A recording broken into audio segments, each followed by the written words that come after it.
இப்போ வெள்ளை பிடி கொழுக்கட்டை எப்படி பண்ணுறது அப்படிங்கிறத பார்த்துடலாம். அதுக்கு நான் வெள்ளை பிடி கொழுக்கட்டைக்கும் சரி கார பிடி கொழுக்கட்டைக்கும் சரி நல்லா அரிசி மாவை நம்ம முதல்ல வறுத்துக்கலாம். அரிசி மாவு நல்லா ட்ரையாக ஆற வரைக்கும் நம்ம வறுத்துக்கணும், ஒரு மாய்ஸ்சரும் இருக்கக்கூடாது. இந்த மாதிரி பிடி கொழுக்கட்டைக்கு அரிசி மாவை ப்ளைனாக சேர்க்கறத விட நல்லா வறுத்துட்டு சேர்த்திங்க அப்படின்னா எக்ஸ்ட்ரா டேஸ்ட்டாக இருக்கும். இப்போ பார்த்திங்கன்னா நம்ம வறுத்த அரிசி மாவில் 1 டம்ளர் போல் அரிசி மாவை ஸ்வீட் பிடி கொழுக்கட்டைக்கு நான் எடுத்துக்கிறேன். எந்த கப்பில் நீங்கள் அரிசி மாவு வளர்ந்தீங்களோ அதே கப்பில் நம்ம வெல்லமும் எடுத்துக்க போகிறோம். ஸோ 1 கப் அரிசி மாவு அப்படின்னா 1 கப் போல் நம்ம வெல்லம் எடுத்துக்க போகிறோம். கொஞ்சமாக வெல்லம் மூழ்கிற வரைக்கும் தண்ணி நீங்கள் ஆட் பண்ணிக்கோங்க, போதும். ஸோ வெல்லம் நல்லா கரையட்டும். நல்லா ஸ்டவ்வை லோ ஃப்ளேம்லேயே வச்சுக்கோங்க. வெல்லம் இந்த மாதிரி நல்லா துருவி சேர்த்திங்க அப்படின்னா சீக்கிரமாகவே உங்களுக்கு கரைஞ்சிரும், டைமும் சேவ் ஆகும். இப்போ பார்த்தீங்கன்னா வெல்லம் நல்லா கரைஞ்சிக்கிட்டே வருது. ஸ்லோவாக இந்த மாதிரி நீங்கள் நல்லா கலந்துக்கிட்டே வாங்க, வெல்லம் ஈஸியாக கரைஞ்சிரும். இப்போ பாருங்கள் வெல்லம் நல்லா கரைஞ்சிருச்சு, நல்லா பொங்கி வருது. இந்த ஸ்டேஜில் நம்ம ஸ்டவ் ஆஃப் பண்ணிக்கலாம். இந்த வெள்ளை பிடி கொழுக்கட்டை ரொம்பவே ஈஸியான ரெசிபி. இந்த ரெசிபிக்கு நம்ம கம்பி பதம் வேணும் அப்படிங்கிற மாதிரிலாம் எதுவும் தேவையில்லை. வெல்லம் கரைஞ்சாலே போதும், நம்ம அரிசி மாவை சேர்ந்து கலரி நம்ம எடுத்துடலாம். இப்போ நம்ம ரெடி பண்ண இந்த வெள்ளை சிரப்பை நம்ம ஒரு வடிகட்டியில் வடிகட்டிடலாம். ஏன்னா நம்ம வெள்ளத்தில் கல் மண்ணெல்லாம் இருக்கிறதுக்கு நிறைய சான்சஸ் இருக்குது. ஸோ எந்த வெள்ளை பதார்த்தம் பண்ணாலும் நம்ம இந்த மாதிரி வடிகட்டிட்டு சேர்க்கறது ரொம்பவே நல்லது. இந்த ரெசிபிக்கு நாம் இன்றைக்கி 2 கப் போல் நம்ம தண்ணி ஆட் பண்ணிக்க போகிறோம். ஸோ 1 கப் அதில் ஜாகரி சிரப் அப்படின்னா 1 கப் ப்ளெயின் வாட்டர் ஆட் பண்ணிக்கோங்க. கொஞ்சமாக வாசனைக்கு ஏலக்காய், துருவின தேங்காய் 1 டீஸ்பூன் போல் நம்ம ஆட் பண்ணிக்கலாம்.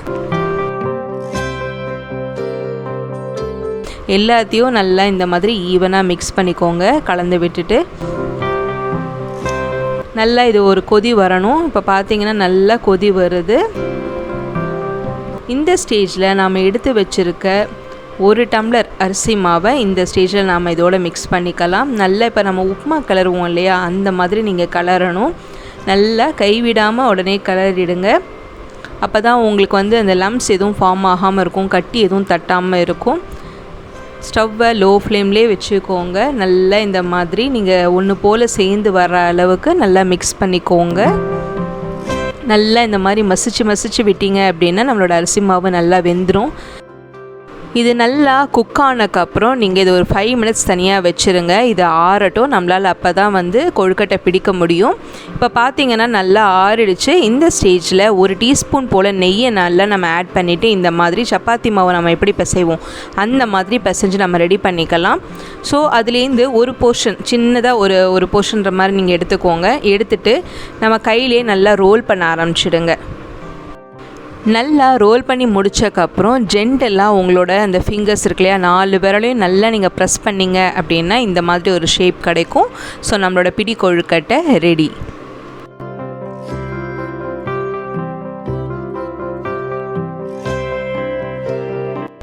ஸோ இதே மாதிரி நாம் மிச்சம் இருக்கிற மாவையும் ரெடி பண்ணி எடுத்து வச்சிடலாம். ஸோ கொழுக்கட்டை முதல்ல பிடிச்சி வச்சிடலாம். இப்போ பார்த்தீங்க அப்படின்னா நான் எல்லா ஸ்வீட் பிடி கொழுக்கட்டையும் நான் இந்த மாதிரி ரெடி பண்ணி வச்சுட்டேன். ஜென்டலாக நம்ம ஃபிங்கர்ஸை யூஸ் பண்ணி இந்த மாதிரி ஒரு ஷேப் ப்ரெஸ் பண்ணி கொண்டுட்டேன். ஸோ நம்மளோட ஸ்வீட் பிடி கொழுக்கட்டையை நாம் இப்போது ஆவியில் வேக வச்சு எடுக்க போகிறோம். அதுக்கு நான் இன்றைக்கி இட்லி தட்டில் கொஞ்சமாக நெய் ஆட் பண்ணிக்கோங்க. நெய்யை நல்லா இந்த மாதிரி தடவிட்டு நம்ம ரெடி பண்ணி எடுத்து வச்சுருக்க கொழுக்கட்டையை இந்த மாதிரி வச்சிடலாம்.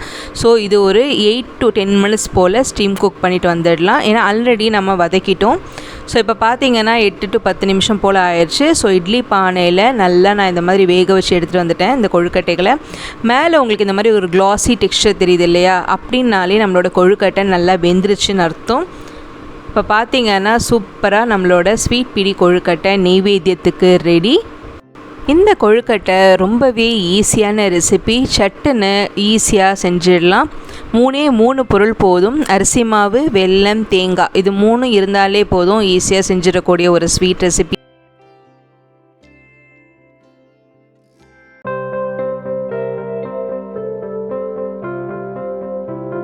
கார பிடி கொழுக்கட்டைக்கு முதல்ல வாணலியில் 1 டீஸ்பூன் போல் எண்ணெய் விட்டுக்கலாம். கொஞ்சமாக 1 டீஸ்பூன் கடுகு ஆட் பண்ணிக்கலாம். கடுகு கொஞ்சமாக பொரிஞ்ச உடனே உளுத்தம்பருப்பு 1 டீஸ்பூன் ஆட் பண்ணிக்கலாம். உளுத்தம்பருப்பும் நல்லா பொரிஞ்ச உடனே கொஞ்சமாக கறிவேப்பிலை, இஞ்சி துண்டு 1 துண்டு இஞ்சி போல் நம்ம குட்டி குட்டியாக கட் பண்ணி ஆட் பண்ணிப்போம். பச்சை மிளகா 2 நல்லா குட்டி குட்டியாக கட் பண்ணி நம்ம ஆட் பண்ணியிருக்கோம். இப்போது நான் இன்றைக்கி 1 கப் போல் அரிசி மாவு எடுத்துருக்கோம் அப்படின்னா 2 கப் போல் நம்ம தண்ணி இதுக்கு ஆட் பண்ணிக்க போகிறோம். ஸோ தண்ணி ஆட் பண்ணிட்டக்கப்புறம் இந்த மாதிரி 1 டீஸ்பூன் போல் துருவின தேங்காய் இந்த ஸ்டேஜில் நம்ம ஆட் பண்ணிப்போம்.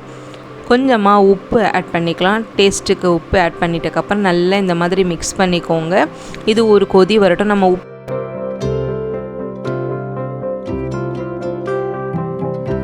இப்போ பார்த்திங்கன்னா நல்லா அரிசி மாவு நம்ம ஆல்ரெடி வறுத்து எடுத்து வச்சிட்டோம். ஸோ நம்மளோட வறுத்த எடுத்துகிட்டு வந்த அந்த அரிசி மாவுலேருந்து 1 டம்ளர் போல் நான் இன்றைக்கி இந்த காரப்பிடி கொழுக்கட்டைக்கு நான் எடுத்துக்கிறேன்.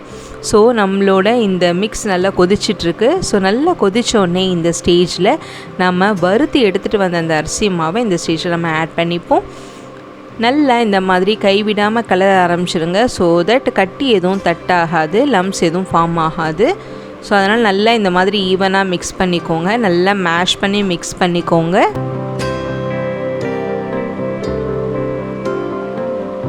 இது கொஞ்சம் நேரம் ஆறட்டும். ஏன்னா நம்மளால் இப்போ சூடாக இருக்கும்போது கொழுக்கட்டை ப்ரிப்பேர் பண்ண முடியாது. ஸோ கொஞ்சம் ஆறட்டும், நம்ம அதுக்கப்புறம் பார்க்கலாம். நம்மளோட பிடி கொழுக்கட்டை மாவு ஆறுனக்கப்புறம் நல்லா இந்த மாதிரி 1 டீஸ்பூன் போல் எண்ணெய் விட்டுட்டு நல்லா இந்த மாதிரி பிசைய ஆரம்பிச்சிடுங்க. நம்ம சப்பாத்தி மாவு எப்படி பிசைவோம் அந்த மாதிரி நீங்கள் ரெடி பண்ணி எடுத்து வச்சுக்கோங்க. இப்போது நாம் ரெடி பண்ணி எடுத்து வச்சுருக்க மாவுலேருந்து கொஞ்சமாக எடுத்து இந்த மாதிரி உள்ளங்கையில் நல்லா ரோல் பண்ணி எடுத்து வச்சுடுங்க. இன்கேஸ் உங்களுக்கு மாவு ஒட்டுற மாதிரி இருந்துச்சுன்னா கொஞ்சமாக தண்ணியோ அல்லது எண்ணெயோ நீங்கள் தொட்டுட்டு இந்த மாதிரி கொழுக்கட்டை ப்ரிப்பேர் பண்ண ஆரம்பிக்கலாம். ஸோ இந்த மாதிரி நான் மற்ற மாவையும் நல்லா இந்த மாதிரி கொழுக்கட்டை ப்ரிப்பேர் பண்ணி எடுத்துகிட்டு வந்துட்டேன். இதை நாம் ஆவியில் வேக வச்சு எடுத்து வச்சுக்க போகிறோம். இப்போ நம்மளோட இட்லி பிளேட்டில் கொஞ்சமாக எண்ணெய் தடவிட்டு நாம் ரெடி பண்ணி எடுத்து வச்சுருக்க நம்மளோட கொழுக்கட்டையை நல்லா இந்த மாதிரி ஸ்டீம் குக் பண்ண போகிறோம். இது ஒரு 8 to 10 நிமிஷம் போல் வேகணும். இப்போ பார்த்திங்கன்னா 8 minutes ஆகிடுச்சு. ஸோ நம்மளோட கொழுக்கட்டையும் ரொம்பவே சூப்பராக வெந்துடுச்சு. ஸோ மேலே உங்களுக்கு அந்த க்ளாஸி டெக்ஸ்சர் வந்துருந்தது அப்படின்னாலே உங்களுக்கு நல்ல கொழுக்கட்டை சூப்பராக வெந்துடுச்சுன்னு அர்த்தம். ஸோ இந்த ஸ்டேஜில் நம்ம இதை ஆஃப் பண்ணிக்கலாம். சுட சுட கம்மன்னு காரப்பிடி கொழுக்கட்டை ரெடி.